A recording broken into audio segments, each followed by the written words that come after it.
Cái điều khó khăn nhất của em bé HIV mà mình phải nhắc tới đó là khi nó chuyển sang người lớn. Khi nó chuyển sang người lớn thì khi nó đến phòng khám người lớn thì người lớn bên đó thì cái tình trạng nhiễm của họ, cái nguyên nhân nhiễm của họ khác, và cái bối cảnh xã hội của họ khác. Thật sự ra khi nó qua bên người lớn thì nó không cần nhiều thời gian lắm đâu để nó ngồi chỗ đó đâu. Mình nên ưu tiên khám cho em bé để nó về, rồi mình dạy dần cho em bé.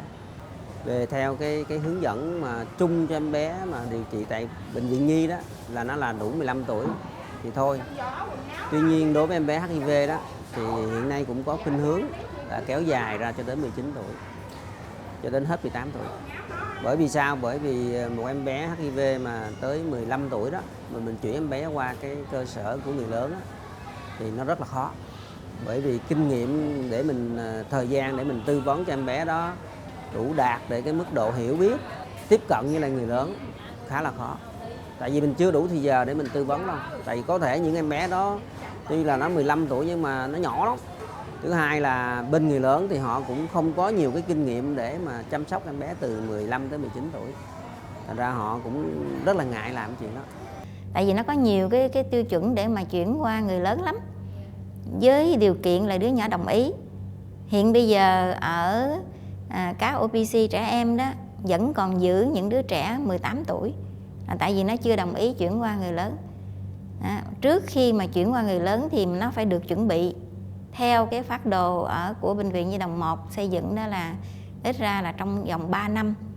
Thì trong 3 năm đó chuẩn bị cái gì cho nó, không phải chỉ chuẩn bị kiến thức về HIV/AIDS mà thôi, mà còn chuẩn bị những cái kiến thức về kỹ năng sống, chuẩn bị kiến thức về sức khỏe, sinh sản đó, để nó đủ những cái hành trang đó rồi. Rồi cho nó đi tham quan cái OPC người lớn. Chừng nào nó đồng ý thì mới chuyển sang. Còn nếu mà nó chưa đồng ý, tại vì cái OPC người lớn với OPC trẻ em nó hoàn toàn khác nhau. Nếu mà chúng ta đi tham quan OPC Nhi đồng 1 chẳng hạn, thì luôn luôn có những cái phần quà, những cái gói bánh, những cái gói kẹo, thậm chí có những cái chai dầu ăn, có những bịch gạo cho những cái gia đình khó khăn. Tại vì đa số những đứa trẻ mà nó bị nhiễm mà nó đi lãnh thuốc ở các OPC đó là toàn là đa số là gia đình nghèo.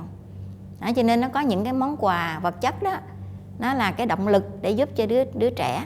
Còn khi mà qua OPC người lớn thì không có những cái món quà đó, không có cái sự thân thiện đó, mà chỉ đến khám xong rồi mà 6 tháng mới gặp bác sĩ một lần, còn đến mỗi tháng hay là 2 tháng vậy đó để lãnh thuốc mà thôi.